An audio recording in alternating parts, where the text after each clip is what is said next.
Hello? Hey, how are you doing today, John? I'm all right. How you doing? Absolutely fantastic.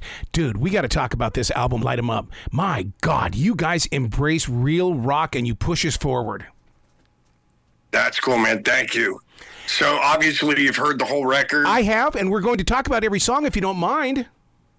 Oh, okay. First of all, let's start off with the single, I'm Gonna Ride. You talk about an anthem here. I mean, I realize it's about, dropping our worries and stresses, but this is an open road song.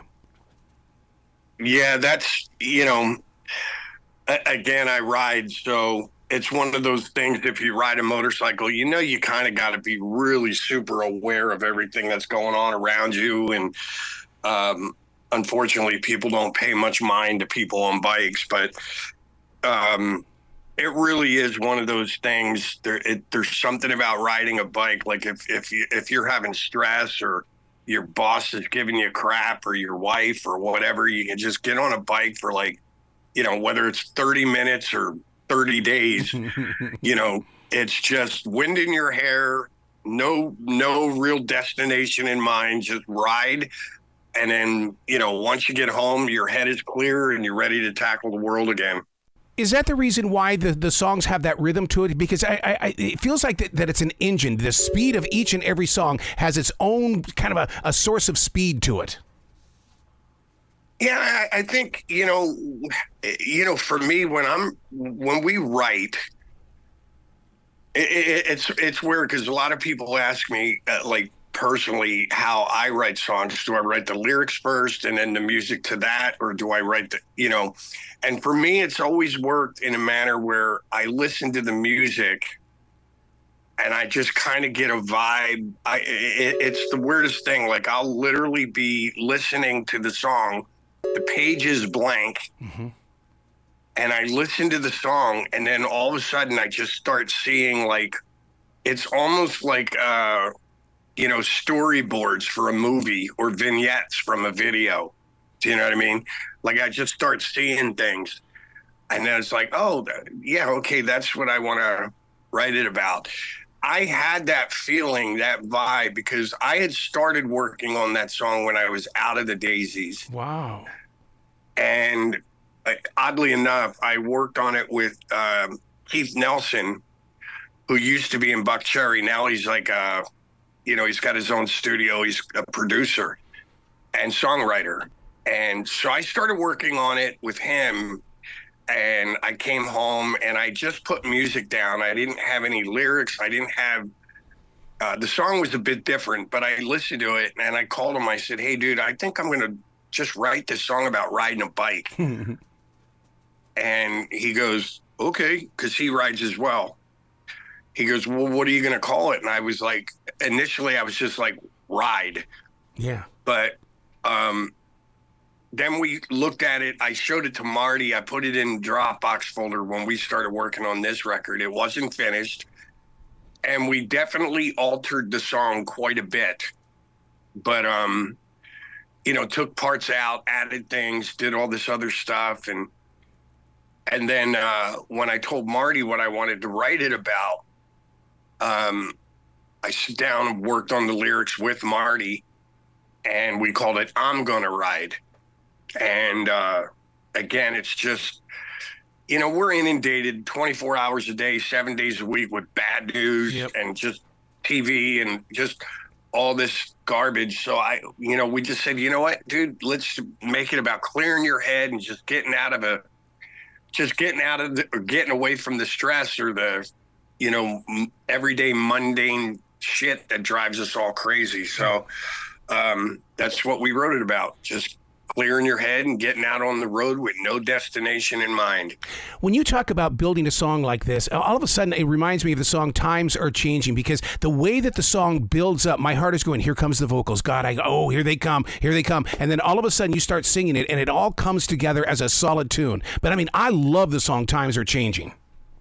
That's, and I got to credit where credit is due. That was something that Marty actually put in the Dropbox folder. Wow. And he was like, hey, guys, I wrote this song. He wrote it with somebody else, or he wrote it and never used it. and he always thought the song was great. And we listened to it, and we were all sitting there, and our manager, and he's like, dude, even our manager said it, with the way things are nowadays, politically, racially, religiously, like, he's like, that's perfect. It's a great song. And we were all like, yeah. And then you get like Doug Aldridge in there doing his stuff on guitar, and then change the key a little bit for me, for vocally. And it's just a great song.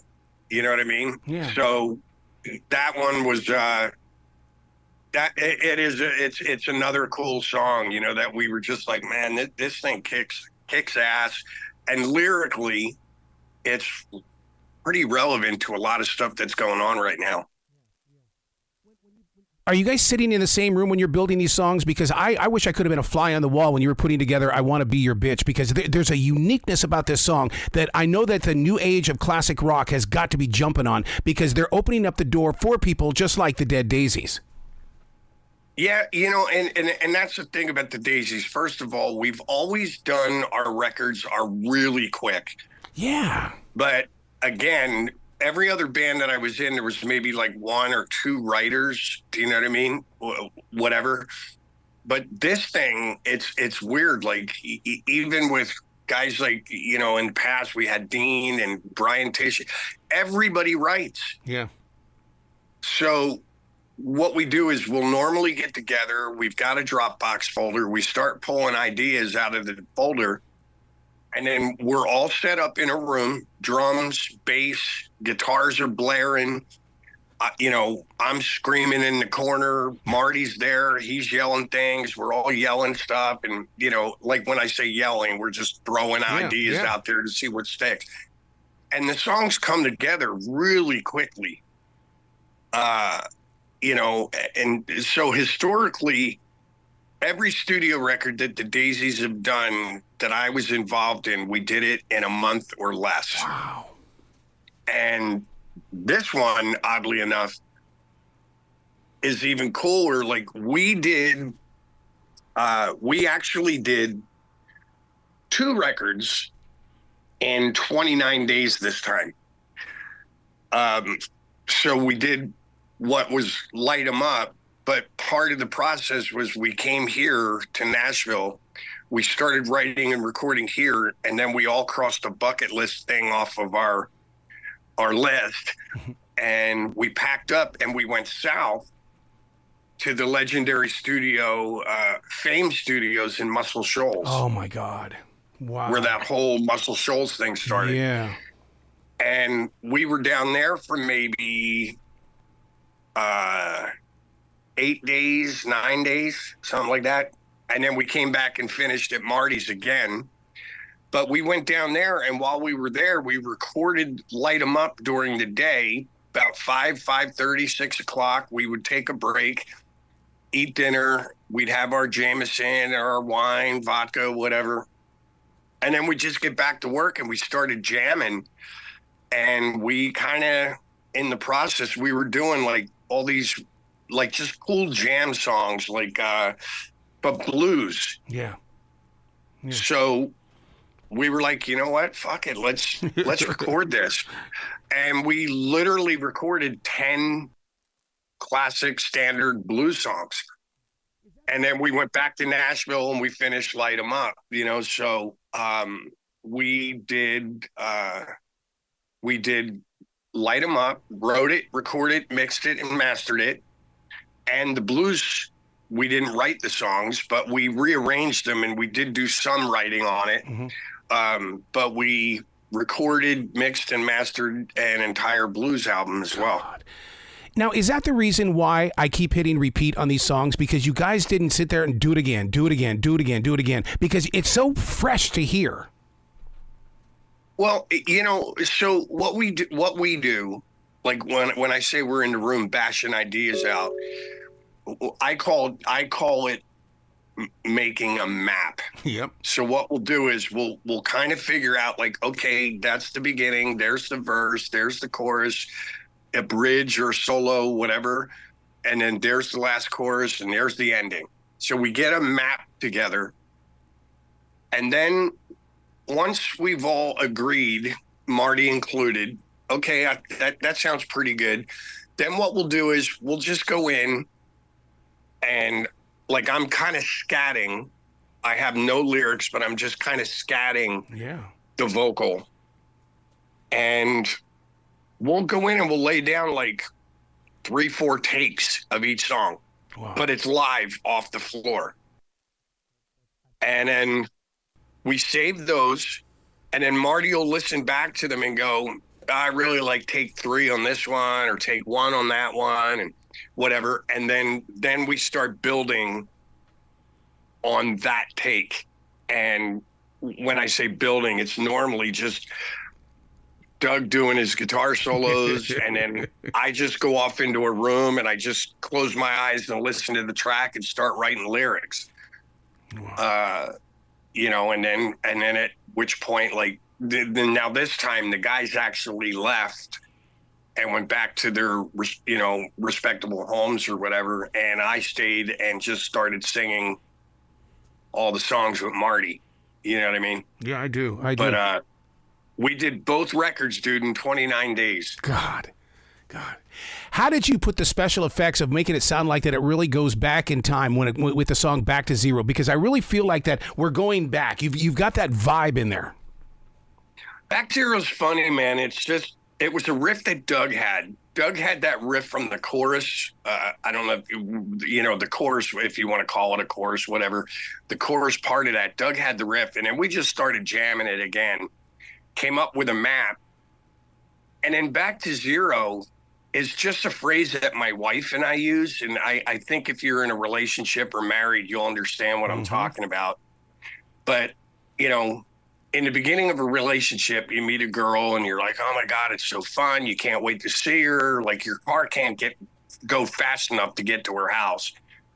The sex is awesome, but the longer the relationship goes, then life starts creeping in. Oh shit, I got to pay these bills. She's got to take the kids to school. There's like, whatever. It could be something simple as far as like making dinner or cleaning the house. Life creeps in. And my wife and I have a phrase that we use to each other. Like every time I get home from tour, I have a motor home, and pack it up with my dogs, my wife, we load it up, and we'll just go somewhere. Yep. And it's just her and I checking out, no phones, even my managers, I go, I'm going away with my wife, don't call me. And, we have 2 phrases. We either use, we're going to hit the reset button or we're taking it back to zero. Nice. So the song really is about, okay, God, like all this shit is getting in the way. Like, let me take it back to zero. That's right. I say, woman, take me right back to zero. Do you know what I mean? Yeah, and it's just about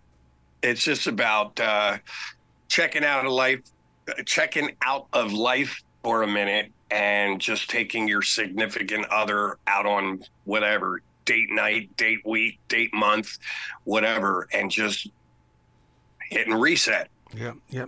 John, you got to come back to this show anytime in the future. The door is always going to be open for you.